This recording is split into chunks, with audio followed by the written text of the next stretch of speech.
Welcome into another edition of Big Guy Sports, episode 5. Isn't it 6? Episode 6, I meant. Mm-hmm. They're just going by too fast. We've got our QB rankings, our wide receiver rankings, too hot to handle review, our favorite desserts that we've ever eaten, and the last little part just to say who we're going to draft come Thursday, our teams. Yeah. Do we think that they're going to draft who we want? Hell no. But, I mean, we might as well just shoot for the stars. So, Yeah. Mitch, you want to tell them about our sponsors? Oh, yeah, of course. Kidding me? It's Pod 6, and we still have the same sponsors. Still Hoffman Auto Body, Clean Juice, and Wild West Marketing. Contributing, I think, this week, another goose egg for a dollar amount. But Get there one day. Yeah, sooner or later. So go check those guys out for great business and great people. And let's rock.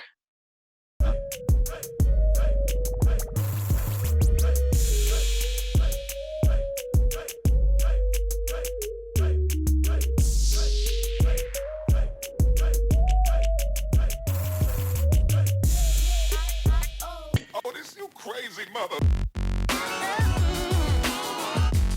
So, starting off with our QB rankings, Mitch, who do you have at 5? I have at 5. Oh, that's my mock draft. Sorry. You're all okay. right. I have Jacob Eason at 5, coming out of the University of Washington. He's kind of like a big hit, big miss kind of guy, I feel like. He's raw. He didn't really play a whole lot. He went to Georgia, started as a freshman, kind of had that hip injury. At high school, too. Yeah, and then Jake Fromm kind of said, what's up? And then he transferred to UW, played that one season there. He was pretty good. I mean, UW is extremely underwhelming, I believe, every year. But shout out Justin Lutz. But I think Easton's got the big arm. He's got the athleticism to be, if he gets in the right system. I've seen a lot of drafts where the Patriots are going to get him in the 3rd round, which would be pretty good. I've got him at 5. All right. I have Jordan Love at 5. He honestly, I mean, his stats are not overwhelming. Nothing really about him is overwhelming besides the fact that they compare him to Patrick Mahomes. I feel like that's what kind of gives him the attention because everyone calls him that. But I did like his arm strength. Honestly, I have him here because of strict potential. I don't think that any of his stats really show. I know he had a good 2018, but other than that, I just think that it's all the tools that he has. And I didn't like it. I mean, I liked Eason too. Eason was at 6 for me, but he's the only one. I thought he had a little bit more potential than Eason. I think Eason he has way more, he's already better, I think, in my opinion. And Jordan Love. Yeah. But Love, I think, has the tools to be a good quarterback in the NFL. But I don't think he'll be anywhere near the top 3 or 4 in this class. Yeah, that's fair. 4, I have Justin Herbert at 4. Okay. Herbert is, the definition of a John Elway quarterback. If he drafts him, I will shit my pants, and I will never, ever watch the Broncos play again. He is 6 foot. I think you guys should do it. I think it'd be good for the franchise. He's a prototypical John Elway quarterback. Nothing he really does. I mean, he kind of runs pretty fast for being 6'6". He's an athletic kid. He's got a really big arm, but Helen Keller with the football. Sometimes his throws, dude, you watch him, he plants it straight in the ground. It's like, what are you doing with all that arm talent? He's trying to give him he's trying to skip pass. Dude, he would have been better off being a pitcher or something. I don't know. I just feel like Herbert has what it takes to be a quarterback in the NFL, but I think that his inaccuracy is going to catch up with him. And I hope the Chargers draft him over Tua because I don't want to see Tua anywhere near the AFC West. So draft Herbert for all the hell you want because I don't want. So you think Herbert would be better at playing pitcher because he spikes it? Is that what you're saying? Yes, because that's what they want. Okay. I'm saying he'd be a better pitcher because there's people like me and you that would swing at something that looks pretty close to the zone. Correct? That's a fair point. Yeah. Yes. So that's. Go ahead. Why don't you spin me an 0-2 breaking ball swing at it? Exactly. That was my point right there. So you got Herbert at 4. I have Jordan Love at 4.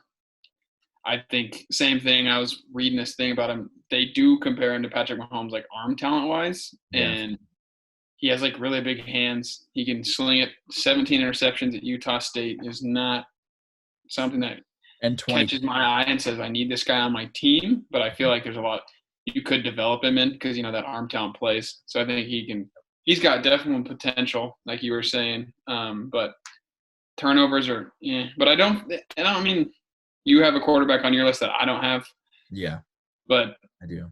I think outside of this top 5, kind of 6 group, I don't think it's really that deep of a class anyways to begin with. I mean, it never really is. I mean, Yeah. But yeah. yeah, so I've got Jordan Love at 4, and then sliding to 3 for me, I've got Justin Herbert at 3.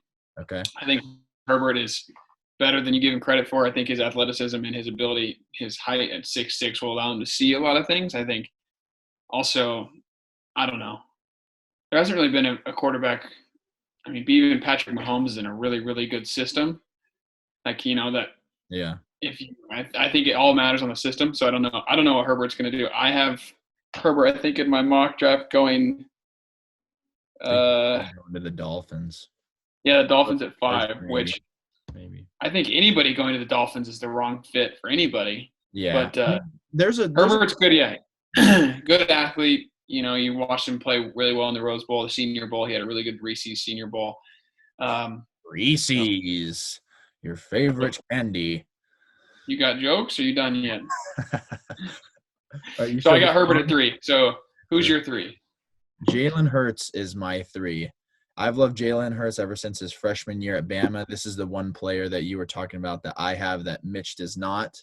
Yep. Jalen Hurts, since 2000, there's only been 3 quarterbacks that have had the stat line of 3,000 pass yards, 30 passing touchdowns, and 1,000 rushing yards.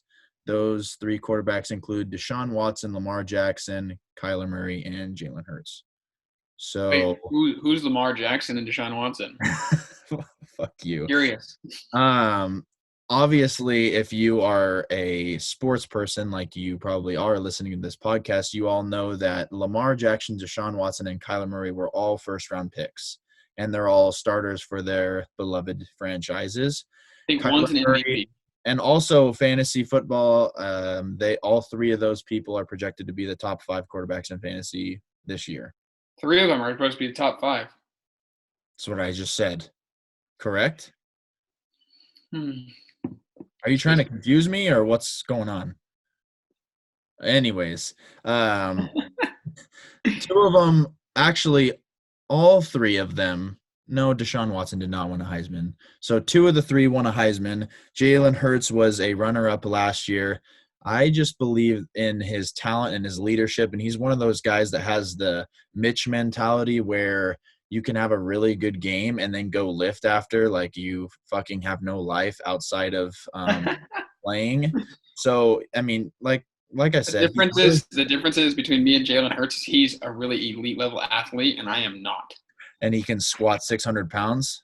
Yeah, I can't do that either. So yeah, I just think that he's going to be put in a situation where he's either going to sit for a year and be able to have an offense that's built around him, or he's going to go to a good franchise. Those are the 2 options. He's not going to Miami. He's not going to have the great draft capital that I wish he would, because he's a great quarterback in my opinion. But I think that he's going to be an elite quarterback in the future. Pittsburgh. I would love that. I think Pittsburgh. I could see the Patriots taking him. Yeah, I want him to. I don't know though. That's not really Bill Belichick's style. But I guess to be fair, Bill Belichick's had 1 quarterback for the last 20 years. So yeah, I wouldn't even mind him going to Tampa, Vikings? sitting behind Tampa, touchdown Tommy for a couple of years. That'd be fun. Shout out Tampa Bay for getting Gronkowski. That's incredible. We'll talk about that, but yeah. Anyways, that was cool. I think anybody that has seen our list up to 3 is going to know who 2 and 1 are, and it's going to go the same order. Yep. We both have Tua at 2, and we both have Joe Burrow at 1, right? I might have it a little bit closer than you do. I think Tua is right there with Joe, especially when the thing that, like we said earlier when we were ranking and when we did one on earlier pod, maybe 1 or 2 was healthy healthy Tua or Joe Burrow. And I don't know. The athleticism is not the same as Bo Jackson in Tua's case. Mm-hmm. And that's why, Bo Jackson's career was pretty much over when he did that hip thing. but like you just can't. I don't know how the explosiveness is going to work. I don't know, but obviously his accuracy, his deep ball accuracy is incredible. He's Yeah. just, but I can't just overlook Joe Burrow's going. He went 65 total touchdowns, Yeah. undefeated, I knew 5,000 that would passing take yards. over. Yeah. Dude, he was like 78% completion percentage or 73 or something stupid. They were And I just get it, Jamar Chase, Justin Jefferson, like Clyde Edwards-Helaire, Thaddeus Moss. You can name them all, but still, you got to have a quarterback that can put it somewhere. yeah. I mean, 60 passing touchdowns? Are you shitting me? yeah, that's a lot So of passing. He passed Horsecock for the Drew Lock as the yeah, most for the for the SEC. SEC. Yeah. Yeah. I do So that's think our right there. Tua's going to go to the Chargers. Oh, I'm probably, and I will draft him in fantasy, but please no. I don't want to deal with. I do not want to deal with Patrick Mahomes and Tua in the same division. I can't. The rest of my life's gonna suck. It's gonna suck. one thing we wish we could get to is this podcast was our mock drafts, but we just don't have the time. Yeah. And it takes way too long to go through all 32. We'll post those before the draft starts so you guys can make fun of us to see how bad we are. But that's what I have. I have the Chargers trading picks with Detroit and taking Tua at 3. Dude, please no. I hope you're so wrong. Anyways, I wanted to say one thing that I forgot to say at the start of the podcast. I was watching the 2017 draft, Mitch, on ESPN2, and you know that that draft included Kamara, McCaffrey, Watson, Mahomes, all those studs, Juju, all these Kittle, all these crazy people. And the Broncos selected the first offensive tackle in the draft, and it was the latest it's ever been done in like the past like 20 years. I think I know who this tackle, Garrett Bowles. Yes. Didn't that draft also have like Austin Eckler and Yep, undrafted. Mm-hmm. And Kareem Hunt and Aaron Jones? Oh my God, UTEP. Yeah, it was Kareem Hunt. No. Yeah. Mm-mm. Yeah. How much you want to bet? Okay, no, I don't want to bet. We need to get over this. But anyways, Garrett Bowles was the first offensive tackle taken in that draft by the Denver Broncos, and he has the most holding penalties since he's been in the league. Yes. Don't worry, the Jets are going to go 11. They're going to Mekhi Becton's going to be sitting pretty at 11. The Jets are going to get him, and he's going to break both his legs. Why do know? Those are that's our quarterback ranks. They kind of are pretty similar, but. Oh, this you crazy mother. Wide receiver rankings, Mitch, number 5. Number 5 for me is Justin Jefferson coming out of LSU. Yep. I have him here at 5. I think he's a really good receiver. His stop and go ability is incredible. Over 100 catches in the SEC. Pretty good speed. I think 4.4 actually. So really good speed. Pretty decent sized receiver, but I can't put him up any higher. I think he is 5, but I also think he benefited a little bit from that offense more than some of the other receivers in the class. I agree. At number 5, I have your boy Michael Pittman.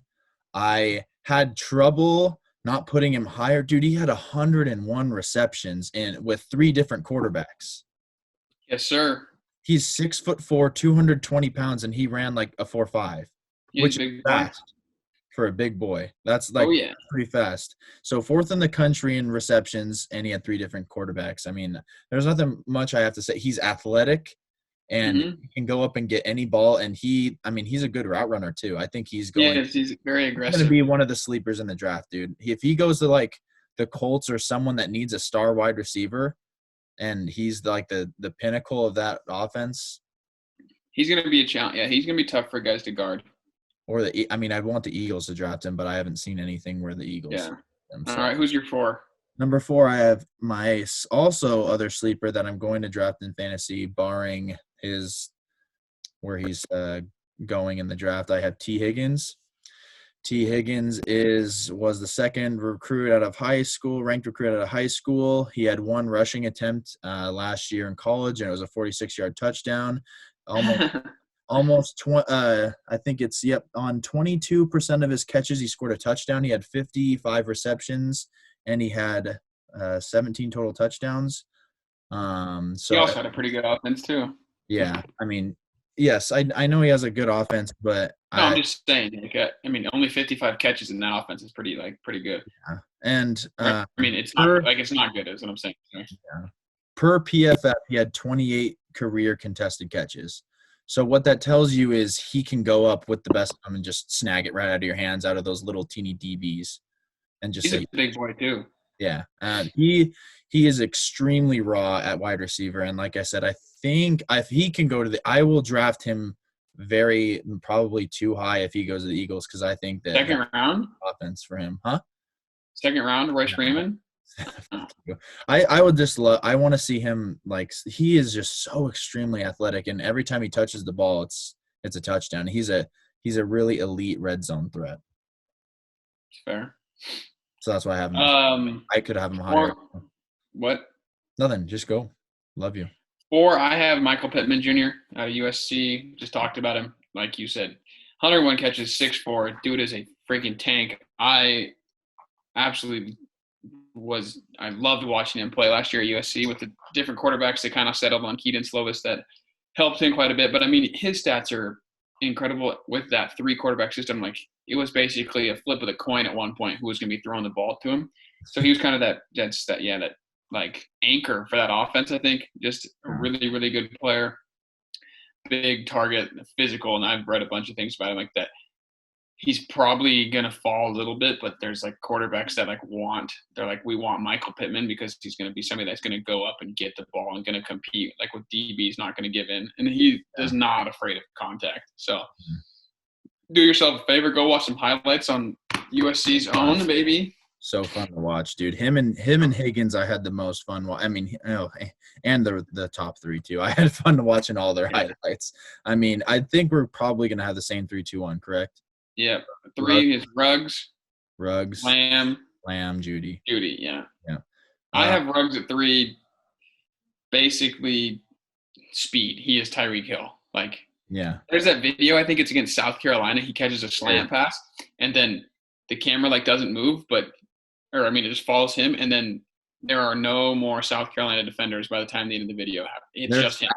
There's that highlight, and did you see the one when they were playing? I know it's New Mexico and their ass, but it was just a little screen pass, and all he did was run around and then just go straight down the sideline. First play of the game, like 88 yards. Dude, it's such bullshit. And the Chiefs trade up to get him. No. You won't see me ever again. I'm not kidding. You will not see me ever again. I will never do this podcast. Can you imagine him and Tyreek Hill could be playing hot potato all the way down the field because you couldn't catch him? Dude, I do not want to ever see that happen. Like, that's got to be a joke. It's unbelievable. If they do that, give them. You were going to be together on draft night, so I'm going to break all your TVs. Yeah, dude, please. I will never watch TV again or NFL. But I would love Okay, we'll talk about him later. But yeah, CeeDee Lamb. CeeDee Lamb, Jerry Jeudy. I mean, you're going to be happy with either one of them. CeeDee Lamb had the Jets are going to be super happy when they don't draft him. Yeah, crazy. CeeDee Lamb. The only thing with CeeDee Lamb is he's your route runner. Go up and get it. He's also pretty physical. Yeah. The one thing that I have CeeDee Lamb at 2 and not 1 over Jeudy is because he played in the Big 12. Yeah, and the defenses are so bad. Yeah, but also one thing. I mean, he was the only great target on his team. Jeudy had Waddle, Smith, and Ruggs. Yeah. I mean, but Jeudy, oh my God. But Judy's running crazy. He won the Biletnikoff Award as a sophomore. Yep. Same with Jamar Chase, and we're going to watch out for Jamar Chase. That kid is going to be very good in the NFL. You've got Michael Pittman was a Biletnikoff finalist. Yep, he was. Wasn't he 3? Yeah, it was Jamar Chase, CeeDee Lamb, and then Pittman, yeah. Because Jamar Chase went for like 1,600 yards and like 17 touchdowns. No, 20 touchdowns. 20 touchdowns, dude. Anyways, Jerry Jeudy, that dude's route running skills, and oh my God, I think that's different between him and CeeDee Lamb. I think Lamb's gonna go up and get it a little bit more, but Judy's gonna be. I think he's gonna be open more often because he can create so much space. Yeah. So that's it for our top 5 wide receiver rankings before the draft. They will obviously change after the draft depending on landing spots and stuff like that, but we will definitely review that again after the draft. But those are our rankings before the draft. It's time to go to top 3 desserts. Oh, this you crazy mother. Mitch, you want to start us off with number 3 for you? Yep. For your Number dessert three. that we've Number ever three. eaten, not that we've ever seen in our lives, Oh because we can yeah. probably name a lot. This is our rule. Yeah, you have had to have eaten them, and yeah, you can't be something you've seen on TV that you want to try. You've had to have eaten this. So number three for me is homemade Kelly Dean pecan pie, All and right. I get it Analysis? once a year. What? Any analysis? A little bit of Boy, I mean, I get it once a year on Thanksgiving, and she does like her homemade crust. I don't remember what the crust is made of exactly, but then it's got like that pecan filling, and it's just it's everybody else in my family, me and my dad are the ones that like it. You know, Papa, he calls me basically a fucking douchebag for liking pecan pie because it's just straight sugar, and he calls me that, you dirty bum. But and then she layers it with pecan and then a little bit more sauce on top of this on the inside. Oh, it's just fucking delightful. So that's number three for me. Number three for me, everything's going to be homemade from my grandma, just by the way. Kelly's is right there, though. Those little crack bars, dude. I love those. Anyways, number three is rhubarb crunch. Mitch, I don't know if you've ever had any sort of rhubarb crunch. It's a type of fruit, I believe, correct? Yeah, rhubarb's it. Yeah. And she just puts all this like sugar and then this little crust, and you put a little whipped cream on top, dude, and it's just like, damn. I mean, dude, it is. Is it warm? You eat it warm? It's kind of like a. It's kind of like a. Yeah, my mom makes it too. It's kind of like a big melty pie kind of a deal. Oh, yum. It's good. And let me see. Wait, what flavor do you have though? I'm assuming I think it's grapes or like. No, it's like grape rhubarb crunch. Yeah. I feel like my mom does strawberry rhubarb crunch, but I don't know. Strawberry might be also something. Yeah. She's done mixtures, but anyway. So number two, I had so many here, but I decided to go with my grandma's macaroons. I'm a big coconut guy, dude. Love coconut, and she like gets this. I don't know what she does. She doesn't tell me, and then she just dips it in this chocolate, and then she just sets it down, and so it's got this chocolate base with coconut, dude, and you just go, ooh. Oh my god. Beautiful, beautiful, beautiful. I love a good macaroon, dude. Those are crazy. Love them. Number two for me. Yeah, macaroons are straight cat. I mean, I'm the fat kid you'll ever meet at heart. I love talking about. I live. Huh? I said at heart. You don't eat it. You enjoy it. What do you call? I don't know the right word. You're always big term kind of guy. When I live vicariously. Yes, that. Whatever the hell that. I do live vicariously through like you. Yes, I am one of those guys that eats whatever you would like to eat. I will put it down my throat. Yep. So for number two, it was a tough decision for me to stray away from my own kitchen. Yeah. But her pecan pie made the list. But number three for me, I'll say my favorite. Oh yeah, sorry, number two. My favorite combo in the world, I believe, is peanut butter and chocolate. I think nothing can top that.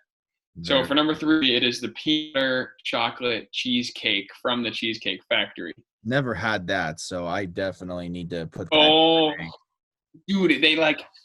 Oh my god, I don't even know how to describe it, but it's amazing. It's so rich, and so like I'm not a fan of when people say it's too rich to eat the whole thing. That is the biggest bullshit I've ever heard. You can eat that whole thing and you're gonna do it.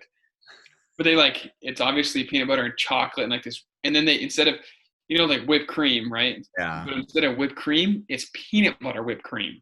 Jeez. Oh, and then there's a peanut butter cup on it. It is, dude. That might be calling my name in a couple weeks. I have a Cheesecake Factory gift card. 25. See you on Sunday. Sunday, baby. All right, hit me with number one. No, you go number one. No, you go number one. My number one is my grandmother's sugar cookies. Mitch, I know you've probably had one of those before. Oh, my Lord. Dude. Dude. Those are so good. I feel bad for my family, dude, because like I go to sleep later than everyone, and during Christmas time when she makes a whole bunch, I'll pound all of them. Oh yeah. They are so good, dude. She tries to make them as much as she can, but she wants to make it a thing where when I have it, I really, really enjoy it, kind of thing. So she doesn't make it all that often, but when she does, dude, it is so hard not to eat the whole box when she gives it to Oh, me. dude, I've had They are them and they so are good. fucking so good. They melt in your mouth. That's the thing. They just go, oof. Perfection. Mimi, I love you and your sugar cookies. They will forever be my number one. Mitch, All you're number right, one. number one for me. Again, I had to stray away from my own family's cooking. And Damn. my mom, for Kobe knows, my mom makes these dessert plates come Christmas time, and they are to die for. Very. But number one, I'm going to shout out somebody basically like family to me, Brendan Duncan and the Duncans up in Check. Spokane, Washington. Melanie is the sweetest angel. That's Duncan's mother. It's basically the same sheet and idea as a brownie, but they're like peanut butter brownies, and I love peanut butter more than anything. And they've got peanut butter chips in them, and they're made, and it's like this basically a peanut butter bar. So I have that warm right out of the oven, slapped on top of a bowl of Rocky Road ice cream. And Whoa. dude, oh boy. Whoa. It's like basically eating peanut butter cookie dough with your ice cream, and they are the best bar on. Dude, I don't even understand what she does to those things, but yeah, Melanie took care of us last year when we were in Spokane, just making treats left and right. Oof. That's my number one, and it was hard to go. I've got a bunch of honorable mentions. I'm gonna throw some out here. 100%. My grandma's. Throw some out. Okay. I'm gonna throw some out. Grandma Nana, to me, my mom's mom, she makes homemade German chocolate cake. It's covered in coconut and stuff. Yeah. Delicious. Hmm.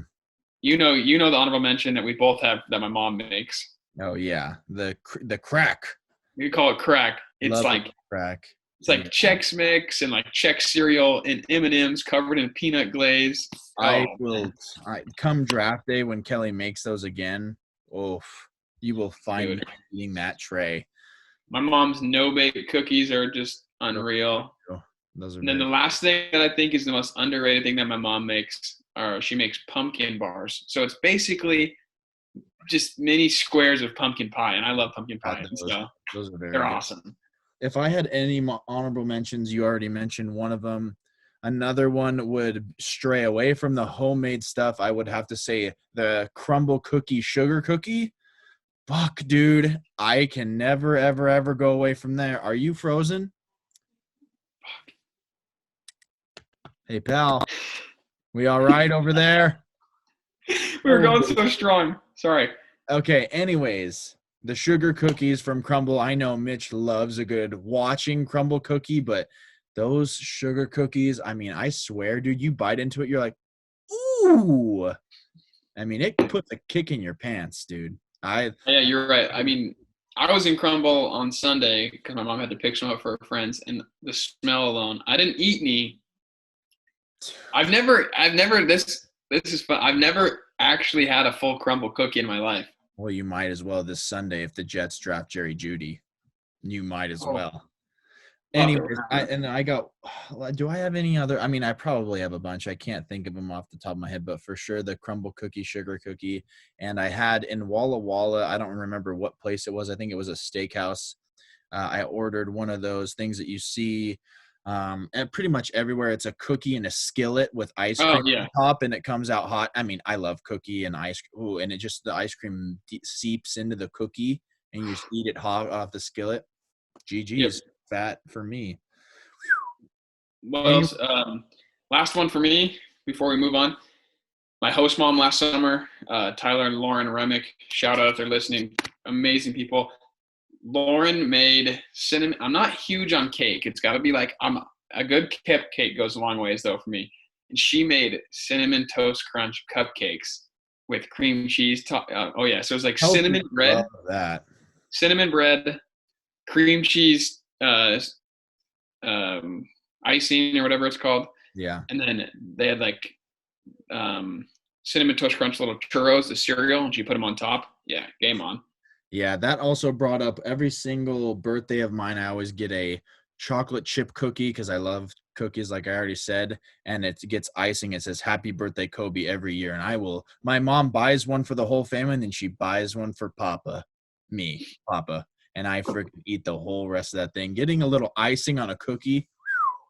And then last one for me is my grandma's homemade zucchini bread. It's fucking delightful. I also just want to shout out, because I know he's going to listen, Tyler Hollow eating a whole thing of frosting when me and Mitch and him were watching a house. Tyler's favorite dessert, icing. Ate a whole thing in one night. Congratulations, Tyler. Love you. Tyler loves himself some dessert. Real quick, story time, real quick. One time me and Tyler and Colton, our good buddy, went to Winco. Me and Colton went to the back, I think, to get a protein shake, and we lost Tyler. So we met him out front. All of a sudden, he walked out with an entire tub of Huckleberry ice cream and ate the entire thing. It's incredible. Absolutely Dude, he incredible. is the ice cream blizzard machine. Oh, Shout yeah. out, Tyler. We love you. You love a good blizzard after bowling. Love it. Let's get into the last segment of the show. Oh, this you crazy mother. So Blizzards, for our last also segment, Blizzards are a great dessert too. they are very good. Sorry, guys. We love to talk about food. As you can tell, it's going to be a staple in our Big Guy Sports. We feed you with great comedy. Well, I just burped. Great sports and actual food itself. Yeah. So we're going to go next week. Before we go to the NFL, we're going to start off before the mock draft or before the draft starts. We're going to go top 3 appetizers. So get ready. Okay. No, actually, no. No. Top 3 dinners, like main dinners. Okay. That's next week. All right. For that. Final segment is who we want our teams to officially draft. Yeah, our final submission. Not who I think, who I want. There's a big difference who I think, because I know they'll fuck me over. And I hope I keep what is it called when you reverse psychology? That's it. I want to keep saying that they won't do it, so they will do it. And then we're also going to go Broncos, who Broncos take, the Jets take, and then who you think is going to be the biggest surprise in the first round. Okay. So right. I just got to be quick since it's already been a long show. Henry Ruggs, submit. Henry or Jerry Jeudy would love you too. Please. Which one is it?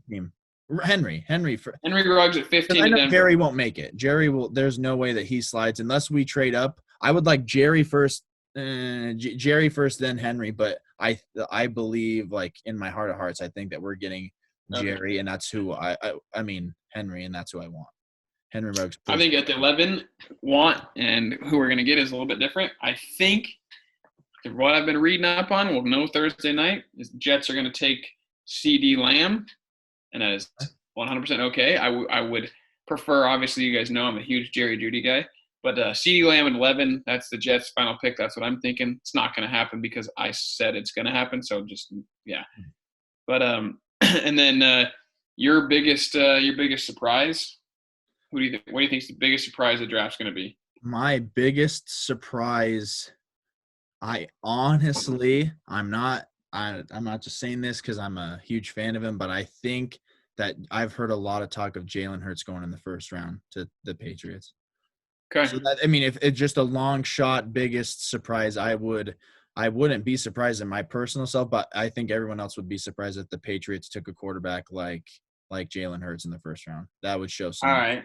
My biggest surprise that I think could happen is what I'm predicting.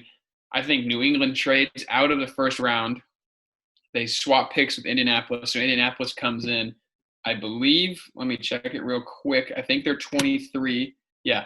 So I think Indianapolis is coming in at 23, and they are going to take Jordan Love at 23. Okay. So we both have quarterbacks being surprises. Huh? We both have quarterbacks being surprises. Yeah. Or I could see the one we talked about, somehow the Chiefs find their way to pick 12 and take Henry Ruggs. Yeah. And I also, just real quick, the only reason why I also said that a quarterback would be my biggest sleeper is because quarterbacks always are overdrafted. It feels like in these NFL drafts, they're getting drafted way too early. I know that you need a quarterback, but Danny Dimes at 5, I can guarantee you he would have been there in the second round.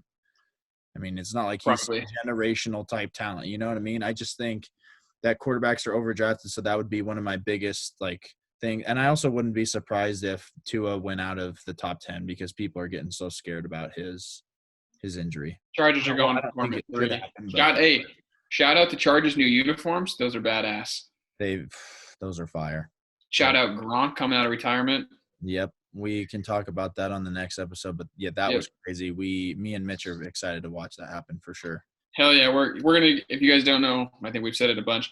We're gonna be together on draft night. If you want, if you guys are friends of the show or friends of the podcast or fans, shoot us a text, shoot us a call, DM us, whatever. Mention us on Twitter. We're gonna try and get as many people on for their team's favorite picks. It'll be a lot of fun. I think it's going to be hilarious because whoever wants to come on, and then going to be either your face is going to be complete disappointment, like mine and Kobe's will be, or you're going to be just ecstatic. So, although we will have a pick, we're going to have the same guest on from pick 20 to 25. So, if your team picks within 20 and 25, sorry, it's been reserved. He paid us $10,000, so we can't take him out of there. Our first major donation to the show. Yeah. Let us know if you guys want to hear anything else. We're going to debate food-wise or anything like topics you want to talk about. If you don't want to hear dinners, we're still going to do it, but maybe give us something else. Breakfast is something like that. I don't know. But I think that's pod 6, 5, 6, 10. I think it might be 6. I forgot what I said in the beginning, but we're gonna figure that out, and we're gonna get better with knowing the episodes. But we're just trying to put so much content out there that we kind of forget. But that's for episode 6. We'll see you guys next time. You see it.